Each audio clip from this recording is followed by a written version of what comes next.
Victoria Strelski, the woman accused of shooting and killing her boyfriend, Brian McCarty, appeared before a judge this morning for an arraignment in Laurel County.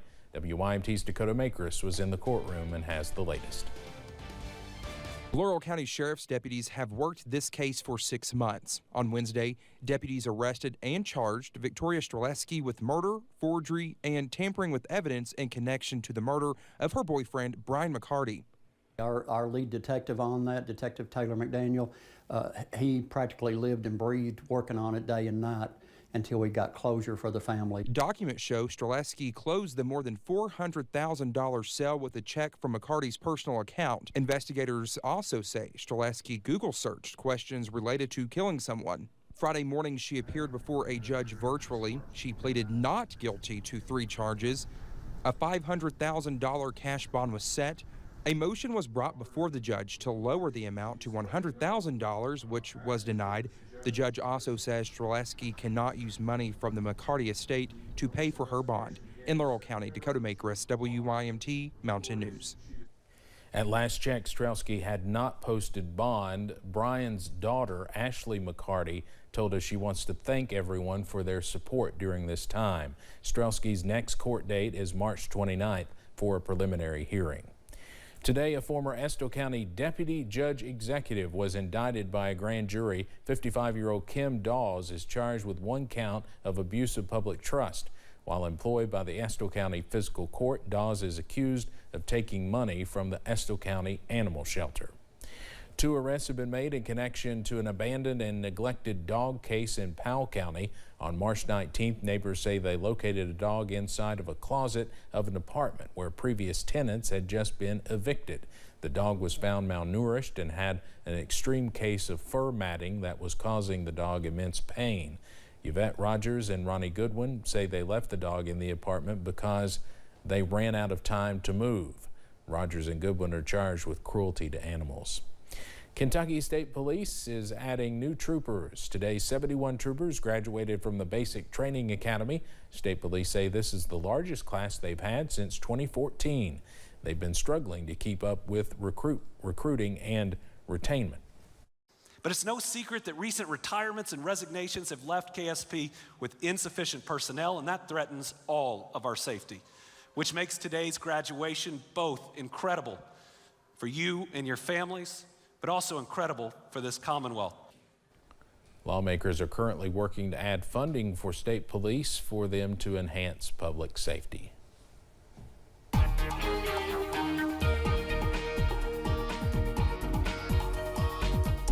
Well, the dreary skies continue this afternoon. As afternoon turns into evening, we've got overcast just about everywhere, and that's being supplemented with a few showers in some spots as we continue to watch the potential for a few of those. Low 40s right now. At UVA-wise, it's chilly right now. And the high knob camera there, you see the overcast sticking with us. Those clouds moving pretty decent clip there. You can see the drops on the camera lens. We've seen a few showers up toward the I-64 corridor this afternoon. Middle and upper 40s just about everywhere. Winds out of the west 10 to 15 miles per hour, making it feel closer to the upper 30s in many spots. Showers trying to expand in coverage from Moorhead down to Jackson. And then as we head over down through Manchester, Barberville, and even into Middlesboro and Pineville this evening, that'll continue pushing off to the east, and along with a few sprinkles as well, kind of flying under the radar this evening. Overcast sticks with us, showers off and on, middle and upper 30s overnight, with wind chills feeling closer to 30. I'll have the latest on when flurries could return and when we'll see more spring-like temperatures coming up in just a few minutes. Steve? All right, Evan, thank you. 56 days down, 4 left to go. The Kentucky Legislature is down to crunch time. There are 4 high-profile bills we are watching. A budget, which ties in some tax bills that's required to be passed by law, and the charter schools bill is likely to move forward next week. But sports betting and medical marijuana appear to have an uphill battle. WYMT's Phil Pendleton is in Frankfort with a 2022 legislature update. Time is short for a major spending plan to pass this year's legislature. Lawmakers are still ironing out a budget that will likely include public worker pay raises in both income tax relief and tax rebates. $3.4 billion. I want to make sure people understand $3.4 billion in our pocket, in essence. So what do we do with that $3.4 billion?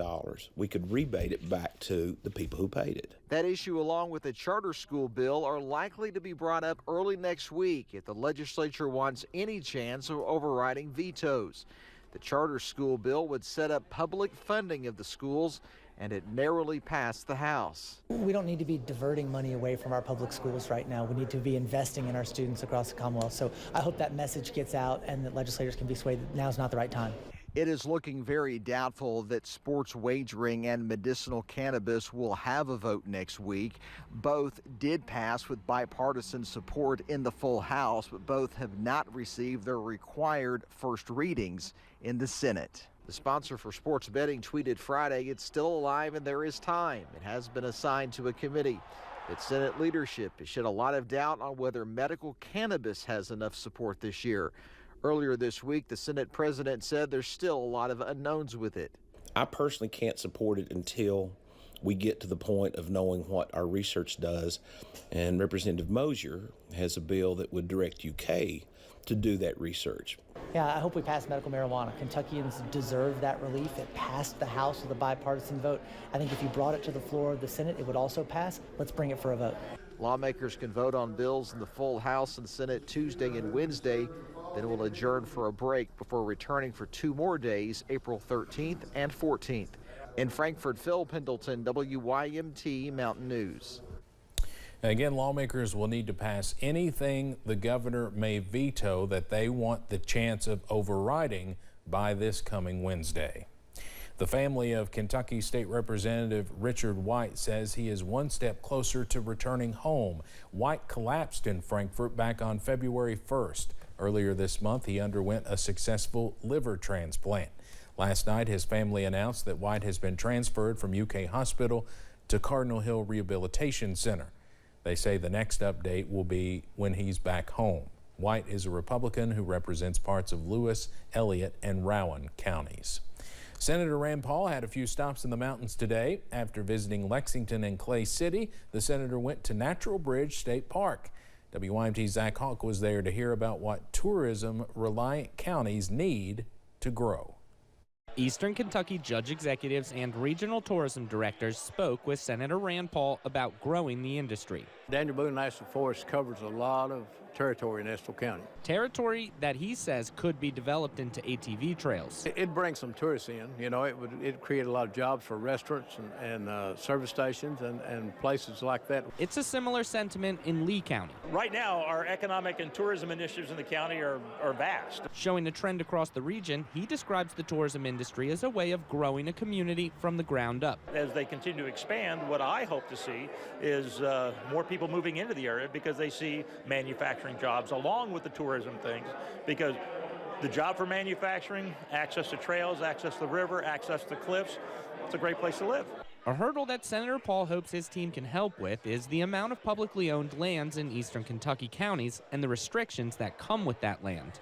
The federal government's big, and it's enormous, has a lot of red tape. A lot of our people will help to cut through that red tape. More immediately, the senator emphasized efforts to market and attract people to the region. You travel down into Tennessee, some of the roads are packed with thousands of cars in leaf season, and our scenery is just as beautiful or more beautiful in many cases. So we have to try to attract some of those crowds here, and I think we can. In Powell County, Zach Hawk, WYMT Mountain News.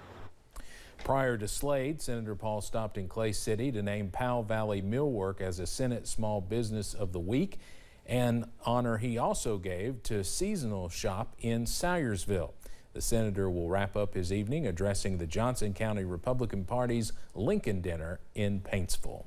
Senator Paul reflected on the confirmation hearing process for Supreme Court nominee Judge Ketanji Brown Jackson.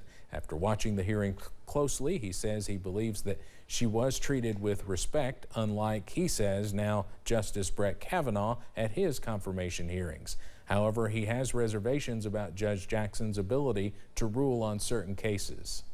I was disappointed that she doesn't know how to define a woman.